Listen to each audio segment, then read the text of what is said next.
பத்மநாப சாமி கோயில் வந்து இங்கே அடையாறில் இருக்குது. நுங்கம்பாக்கத்தில் வந்து பார்த்திங்கன்னா நம்ம ஐயப்பன் கோயில் இருக்குது. இந்த கோயில்னா வந்து பார்த்திங்கன்னா இங்கே நிறுவப்பட்ட கோயிலா, இது வந்து மலையாள கோயிலா, வந்து தமிழ் கோயிலா? சாமியிலே வந்து எதுக்கு மொழியில் பார்க்குறீங்க? அவங்க கல்பாத்தி அவங்க வந்து நல்ல பிஸ்னஸ் பண்ணுறாங்களா இல்லையா? இறைபக்தியும் இருக்குது, பிஸ்னஸும் பண்ணுறாங்க. So she has both the talents. ஏன்னா பெரியார் வந்து பக்தி இல்லாமே வந்து அவர் நல்லா நிர்வாகம் பண்ணார். இவங்களுக்கு பக்தியும் இருக்குது, நிர்வாக திறமையும் இருக்குது. சட்டசபையில் தாவேகா கொண்டு வர ஒரு விஷயமும் வந்து பார்த்தீங்கன்னா ஒரு மக்கள் சார்ந்த விஷயம், மக்கள் பிரச்சனைக்கான ஒரு விஷயம். ஓகேங்களா? சன்ன அரிசிக்கு நாங்கள் வந்து பணம் உயர்த்தி கொடுக்குறோம் அப்படின்னா, இல்லை ரேஷன் அரிசியை யாருமே சாப்பிட்றதில்ல, இல்லைமேட்டு சன்ன அரிசியை வந்து நாங்கள் ஏற்றி கொடுக்குறதுனால விவசாயம் செய்கிறவர்கள் சன்ன அரிசியை விவசாயம் செய்வார்கள், அதனால் வந்து ரேஷன் அரிசியை வந்து மக்கள் சாப்பிடுவாங்க. இது வந்து விவசாயத்தை மட்டும் வந்து இது பண்ணல, சிவில் சப்ளைஸையும் கனெக்ட் பண்ணி அவங்க பேசுகிறாங்க. அறிவிப்புகள்லாம் நீங்க கொடுத்த வாக்குறுதிகள்லாம் எது முக்கியமான வாக்குறுதிகள் எதுவுமே கொண்டு வரலையப்பா? அவர் வந்து கொடுக்குற காசுக்கு கூவுறாங்கப்பா அப்படின்னு சொல்லுவாங்கல்ல, அந்த மாதிரி வந்து ஓபிஎஸ் வந்து கூவி இருக்காரு. ஏன்னா இன்னைக்கு வந்து விஜய் சார் வந்து 2.5 வருஷம் கட்சி ஆரம்பிச்சு ஆட்சியை பிடிச்சிட்டாருன்றாங்க. அதெல்லாம் கிடையாது. அவங்க மக்கள் இயக்கமா இருக்கும்போது என்னென்ன செய்யணுமோ அதெல்லாம் செஞ்சிருக்காங்க. ஆண்டாண்டு காலமா பண்ணிட்டு இருக்காங்க. அவங்க இதுக்கு முன்னாடியே ஒரு கண்ணோட்டமாக வந்து பஞ்சாயத்து எலெக்ஷன்ல நின்று எல்லாத்தையும் ஜெயிச்சிட்டாங்க. புரிஞ்சுங்களா? நம்ம அதிபர்ன்றது அப்படின்னு பேசுற அதிபர் வந்து இன்னும் எந்த எலெக்ஷன்லயுமே ஜெயிக்கல. ஓகேங்களா? அவரே அவர் ஏரியாவில் கவுன்சிலர் ஆனா கூட ஜெயிப்பாரா இல்லைன்னு தெரியல எனக்கு.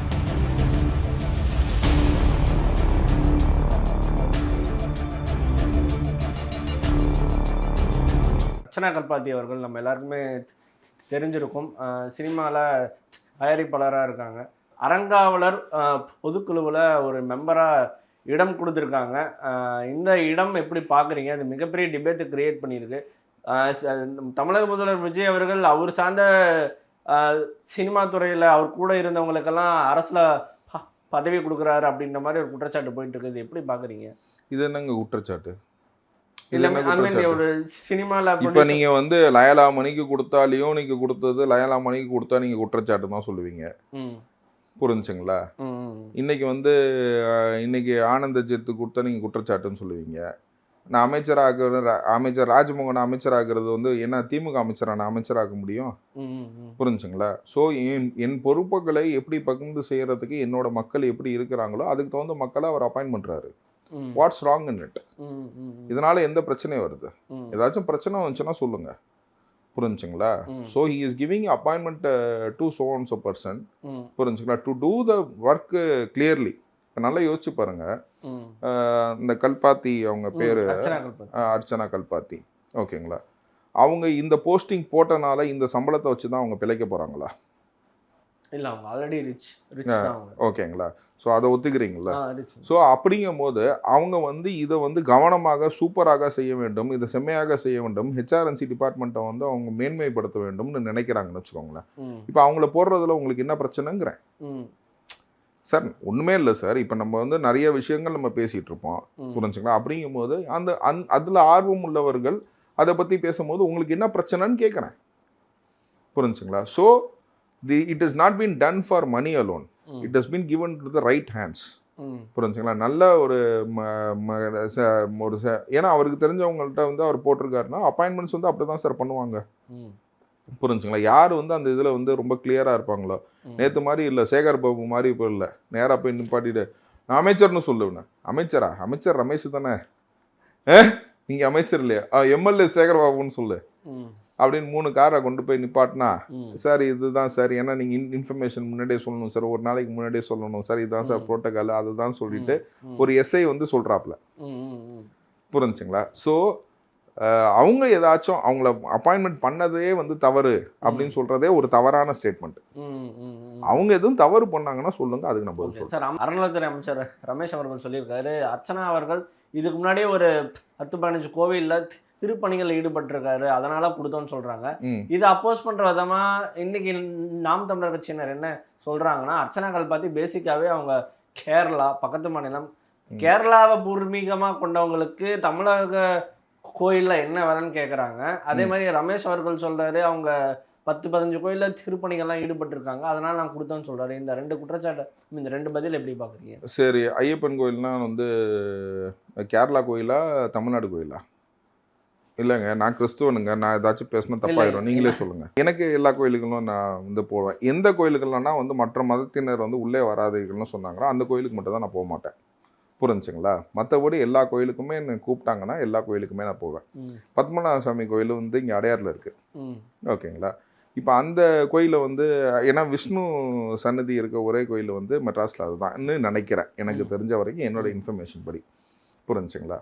ஸோ அந்த மாதிரி வந்து இப்போ நம்ம நுங்கம்பாக்கத்தில் வந்து பார்த்திங்கன்னா நம்ம ஐயப்பன் கோயில் இருக்குது. புரிஞ்சுங்களா? இந்த கோயில்னால் வந்து பார்த்திங்கன்னா இங்கே நிறுவப்பட்ட கோயிலா? புரிஞ்சுங்களா? இது வந்து மலையாள கோயிலா வந்து தமிழ் கோயிலா? சாமியிலே வந்து எதுக்கு மொழியில் பார்க்குறீங்க? சாமியில் எதுக்கு இப்போ என்னப்பா மொழி இருக்குது? சாமியில் என்ன மொழி இருக்குது? புரிஞ்சுங்களா? ஸோ இப்போ அந்த கோயிலும் இந்த கோயிலும் ஒன்றா அப்படின்னு நீங்கள் பேசுனீங்கன்னா எனக்கு நான் விடையே தெரியல. சாமியில் உங்கள் அரசியலை கொண்டு போய் சாமிகிட்டே நுழைச்சிட்டிங்களப்பா. அது கமலஹாசன் அந்த இதில் சொல்லுவாங்க, என்னையும் கடைசியில் இந்த மாதிரி ஆக்கிட்டீங்களாடா அப்படின்னு. அந்த மாதிரி சாமிக்குமேப்பா இந்த மாதிரி வந்து ஒரு இந்த மாதிரி வந்து வந்து இது பண்ணுறீங்க. ஏன்னா திருப்பணிகள் அவங்க செய்கிறாங்கன்னா கடவுள் பக்தி இருக்கும். நீங்கள் நல்லா யோசிச்சு பாருங்கள். நீங்கள் இங்கேருந்து நீங்கள் வந்து இதுக்கு போகிறீங்க, லட்சே ராஜஸ்தான் போகிறீங்க. ராஜஸ்தான் போயிட்டு அங்கே போயிட்டு ஒரு கோயில் இருக்குது, ஓகேங்களா? அந்த கோயிலை வந்து ஹிந்து மக்கள் வணங்காமல் வருவாங்களா? இல்லை, வணங்கிட்டு தான். புரிஞ்சுங்களா? ஸோ இங்கேருந்து நான் வந்து கிறிஸ்துவனா சொல்கிறேன், இங்கேருந்து நான் வந்து ஜெருசலம் போகிறேன், ஓகேங்களா? அந்த சர்ச்சில் போய் நான் இது ப்ரே பண்ண மாட்டேன்னா? அதாவது எல்லா மக்களுமே ஹிந்து மக்கள் பொறுத்த வரைக்கும் எல்லா மக்களுமே எல்லா இடத்துலையும் வந்து பிரார்த்தனை செய்வார்கள். அவங்க நிறைய திருப்பணிகள் பண்ணியிருக்காங்க, ஒரு காட்ஸ் இன்ட்ரெஸ்டில் இருக்கிறாங்க. So she wants to develop that into the big கேடர்.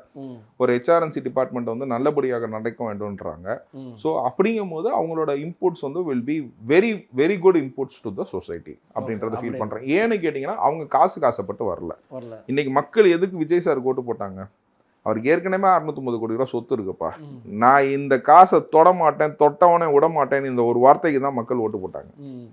புரிஞ்சுங்களா? அப்படிங்கும் போது இந்த இந்த கோயிலில் வந்து கோயில் காசை திருடி தான் வாழணுன்ற மாதிரி எண்ணங்கள் இல்லாத மனிதர்களை போட்டு அதை வந்து நடத்துறது, அதுவும் திருப்பணியில் ஈடுபட்டவர்களை போட்டு நடத்துறது வந்து ரொம்ப பொருந்தமான விஷயம். ப்ளஸ் இன்னொன்று வந்து என்னன்னு கேட்டிங்கன்னா மேனேஜ்மெண்ட்டை நான் இன்னொரு விதமாக எப்படி பார்ப்பேன்னு கேட்டிங்கன்னா, 18 கோயிலுக்கு தர்மதத்தாவாக இருந்தவர் வந்து தந்தை பெரியார். அவருக்கு கடவுள் பக்தியே இல்லை. அதே நான் சொல்ல விரும்பல, இது நான் அடிஷ்னலாக சொல்கிறேன். ஆனால் நிர்வாகம் வந்து பார்த்தீங்கன்னா அவர் நல்லா நிர்வாகம் பண்ணார் அப்படின்றது வந்து ஒரு பெரிய வந்து ஒரு பேச்சு பொருள். கடவுள் பக்தியே இல்லாதவர் ஒருத்தர் கோயில் 18 கோயிலுக்கு தர்மதத்தாவாக வந்து எப்படி நீங்கள் வந்து நிர்வாகம் பண்ணீங்க? நிர்வாகம் வேறு, பக்தி வேறு அப்படின்னு சொல்கிறோம். அந்த மாதிரி பார்த்தீங்கன்னா இப்போ அவங்க கல்பாத்தி அவங்க வந்து நல்ல பிஸ்னஸ் பண்ணுறாங்களா இல்லையா? ஆமாம், புரிஞ்சுங்களா? இறைபக்தியும் இருக்குது, பிஸ்னஸும் பண்ணுறாங்க. So she has both the talents. அப்படிங்கும் போது she is a right person for it அப்படின்றத நான் பேசுகிறேன். ஏன்னா பெரியார் வந்து பக்தி இல்லாமே வந்து அவர் நல்லா நிர்வாகம் பண்ணார். இவங்களுக்கு பக்தியும் இருக்குது, நிர்வாக திறமையும் இருக்குது. ஸோ இவங்க நல்லா நிர்வாகம் பண்ணுவாங்கங்கிறத நான் பதிவு செய்கிறேன். ஸோ அடுத்தபடியாக அசம்பிளி, இவ்வளோ இறுதியாக அசம்பிளி நடந்துட்டு ஒரு 3 days 4 days நடந்துச்சு. தமிழக முதல்வர் விஜய் அவர்கள் பேசினார், உதயநிதி அவர்கள் பேசினார். ஃபுல் டே என்ன நடக்குதுன்றத மக்கள் எல்லாருமே பார்த்துருக்காங்க. அசம்பிளி எப்படி பார்க்குறீங்க இறுதி 3 நாட்கள்? இல்லை, அசம்பிளியில் வந்து எனக்கு தெரிஞ்சு பார்த்தீங்கன்னா இவங்க நல்ல ஒரு விஷயத்தை கொண்டு வந்தது வந்து தமிழ் தாய் வாழ்த்து. தமிழ் தாய் வாழ்த்து வந்து பார்த்தீங்கன்னா நேற்று வந்து ஒரு பில்லு கூட போட்டிருந்தாங்க, ஓகேங்களா? Public interest litigation which came before the chief justice of Tamil Nadu, நம்ம chief justice of Madras high court, ஓகேங்களா? அப்போ வந்து இந்த அசிஸ்டன்ட் சாலிசிட்டர் ஜெனரல் வந்து என்ன சொல்லியிருக்காருன்னு கேட்டிங்கன்னா, நாங்கள் போட்ட பதிவில் வந்து பார்த்திங்கன்னா இந்த 2 தான் பாடணும்னு அவங்க சொல்லியிருக்கோம். எங்களுக்கு முன்னாடி நீங்கள் பாடினீங்கனாலும் வேணாம், இது வந்து மத்திய அரசு அடிபறந்த மாதிரி எனக்கு வந்து நோக்கமாக இருக்குது. அதுக்கு முதல் படி வச்சது வந்து நம்ம சிஎம் சார் விஜய். நாங்கள் ஃபஸ்ட்டு இதை தான் இப்போ பாடுவோம், அதுக்கப்புறம் தான் வந்து national anthem and national song அப்படிங்கிறத அவர் கொண்டு வந்து ஒரு ஜிஓ பாஸ் பண்ணதோ கொண்டு வந்தது வந்து நம்ம சட்டசபையில் கொண்டு வந்த ஒரு விஷயம் வந்து பார்த்திங்கன்னா இது எல்லாத்தையும் அதர வைக்கிற விஷயமா இருக்குது. ப்ளஸ் நீட்டு நீட்டுக்காக கொண்டு வந்த விஷயமும் வந்து ரொம்ப சூப்பரான விஷயம். புரிஞ்சுங்களா? ஸோ சட்டசபையில் தாவேகா கொண்டு வர ஒரு விஷயமும் வந்து பார்த்தீங்கன்னா ஒரு மக்கள் சார்ந்த விஷயம், மக்கள் பிரச்சனைக்கான ஒரு விஷயம். ஓகேங்களா? சன்ன அரிசிக்கு நாங்கள் வந்து பணம் உயர்த்தி கொடுக்குறோம் அப்படின்னா, இல்லை ரேஷன் அரிசியை யாருமே சாப்பிட்றதில்ல, இல்லைமேட்டு சன்ன அரிசியை வந்து நாங்கள் ஏற்றி கொடுக்குறதுனால விவசாயம் செய்கிறவர்கள் சன்ன அரிசியை விவசாயம் செய்வார்கள், அதனால் வந்து ரேஷன் அரிசியை வந்து மக்கள் சாப்பிடுவாங்க. இது வந்து விவசாயத்தை மட்டும் வந்து இது பண்ணல, சிவில் சப்ளைஸையும் கனெக்ட் பண்ணி அவங்க பேசுகிறாங்க. அதே மாதிரி கரும்புக்கு நாங்கள் ஏற்றி கொடுக்கறதுல என்னன்னு கேட்டிங்கன்னா 70% சுகர் இண்டஸ்ட்ரி வந்து க்ளோஸ் ஆகிவிட்டது.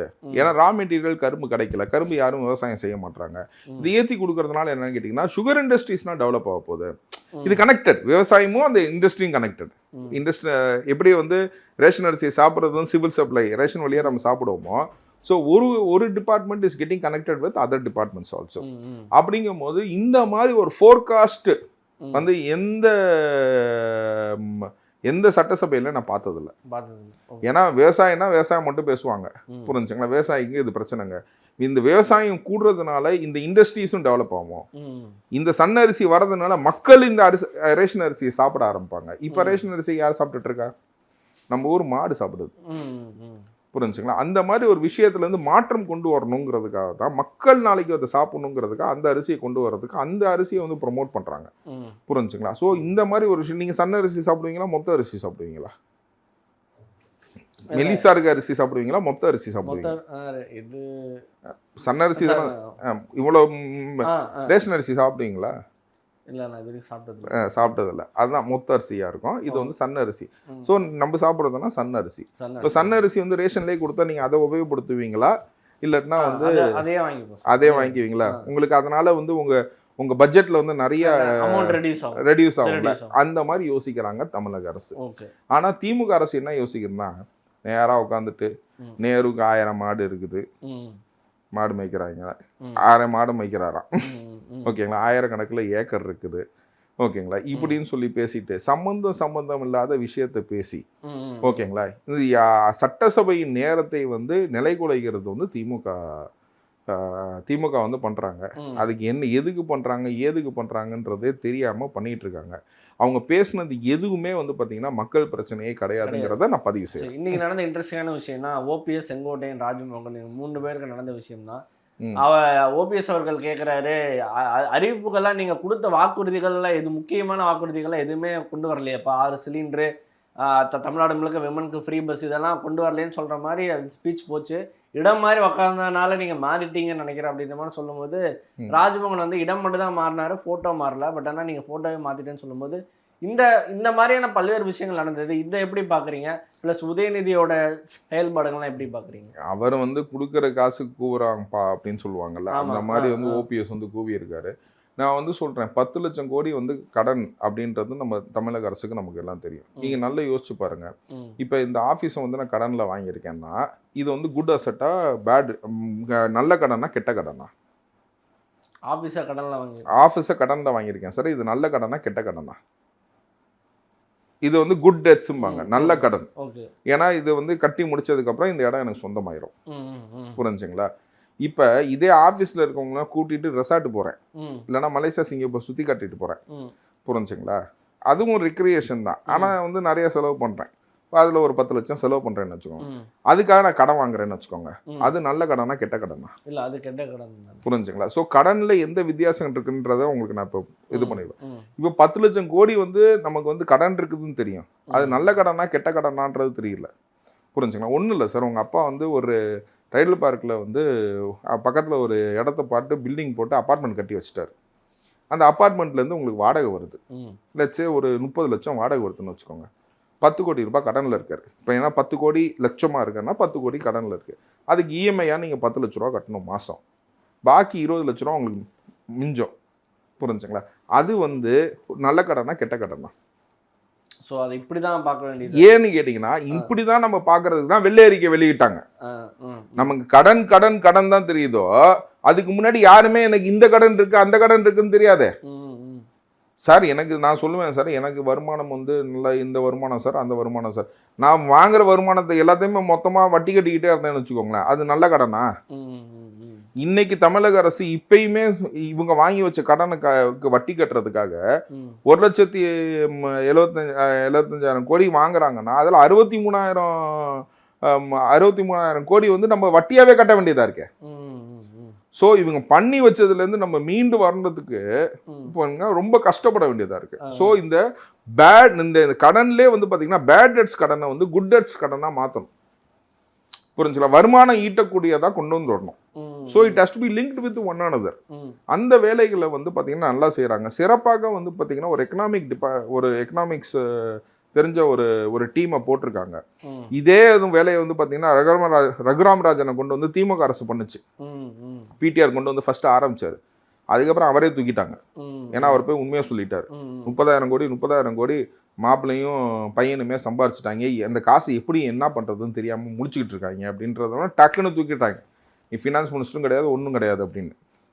புரிஞ்சுங்களா?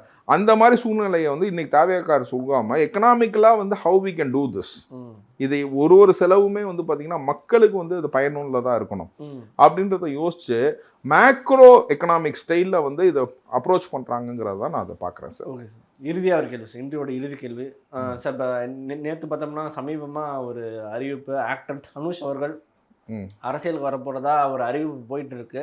அவர் என்ன உத்தரவு போட்டிருக்காருன்னா, தமிழ்நாடு முழுக்க அவர் ஃபேன்ஸ் கிளப்புக்கு ஏற்ற மாதிரி டிவிஷன்ஸ் பிரித்து, மாவட்டங்கள் பிரித்து உறுப்பினர் சேர்க்கை பண்ணுங்க அப்படின்ற மாதிரிலாம் ஒரு உத்தரவு போட்டதா தகவல். நம்மளோட விர்ச்சுவல்ஸ் வாரியர்ஸ்